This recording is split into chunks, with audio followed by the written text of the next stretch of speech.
Ici Marc Baudouin, c'est un plaisir de vous retrouver pour une nouvelle saison de Info.tvc, votre émission d'actualité matapédienne.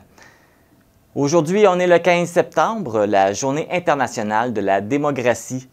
Dans le cadre de cette journée, la Fédération professionnelle des journalistes du Québec et la Société québécoise des professionnels en relations publiques demandent aux gens de ne pas utiliser les plateformes Facebook et Instagram pendant 24 heures en réaction à Meta qui a commencé à bloquer l'accès aux nouvelles sur ses réseaux sociaux au Canada. Il est essentiel que les médias traditionnels soient présents sur les réseaux sociaux pour vous tenir informés de ce qui se passe chez vous et contrer la désinformation qui y circule. Soyez solidaires pour votre droit à l'accès à l'information en n'utilisant pas ces deux plateformes pour la journée. Débutons l'émission avec le segment des actualités. Voici vos actualités matapédiennes du 15 septembre 2023. Il sera possible pour la population de la Matapédia qui désire obtenir un permis de conduire ou un permis d'apprenti conducteur de passer les examens, en plus de pouvoir effectuer un renouvellement ou un remplacement de permis. L'unité mobile de la Société de l'assurance automobile du Québec sera de passage à Amqui le mardi 19 septembre de 10h à 12h30 et de 13h30 à 15h au Centre récréo-culturel.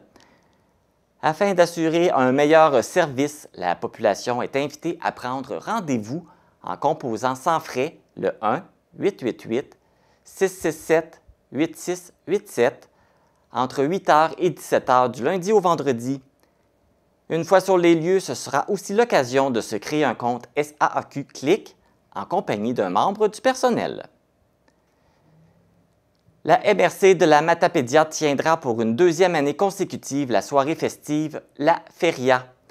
Cet événement sert à souligner la part cruciale des travailleurs étrangers temporaires qui travaillent au sein des entreprises d'ici, dont la Société d'exploitation des ressources de la vallée, sa filière Somival, ainsi que la vallée de la Framboise. Ces employés saisonniers provenant du Mexique et du Guatemala pourront échanger avec la communauté matapédienne et célébrer la fin de l'été.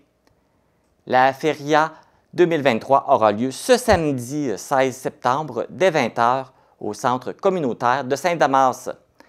Pour l'occasion, les participants auront droit à une soirée musicale festive avec une prestation de Ramon Chicharon, lauréat du Félix Album de l'année Musique du Monde à la disque.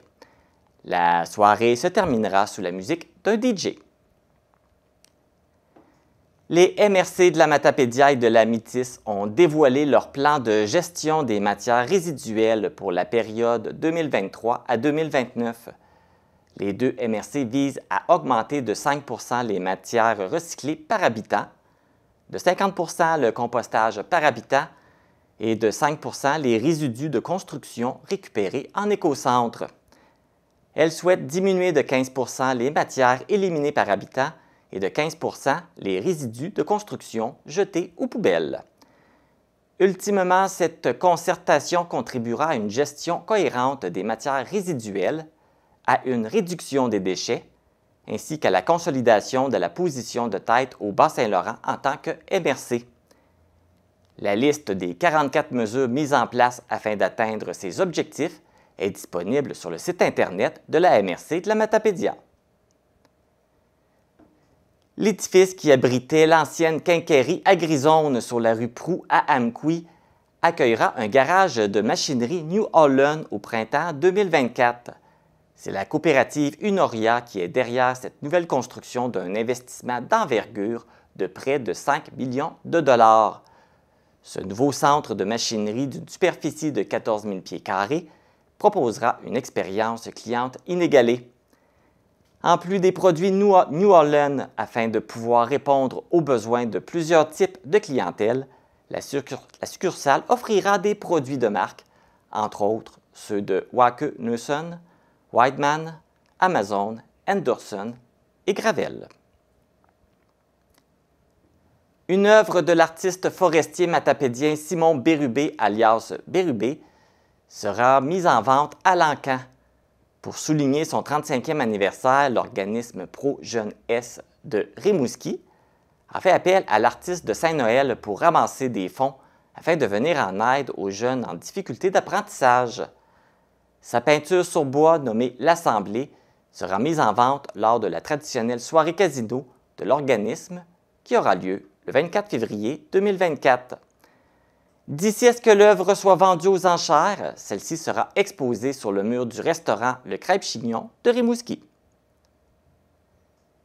Les festivités entourant le 150e anniversaire de la municipalité de Saint-Moïse se sont déroulées du 20 au 23 juillet dernier. Le comité organisateur a annoncé un bilan positif des festivités. Ce sont près de 250 personnes qui se sont présentées à la soirée du lancement des festivités.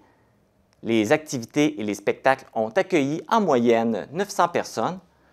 Le spectacle des deux frères a quant à lui attiré 1200 spectateurs. Le comité organisateur tient à remercier tous les bénévoles qui ont travaillé sans relâche pour organiser cet événement. C'est ce qui complète les actualités matapédiennes.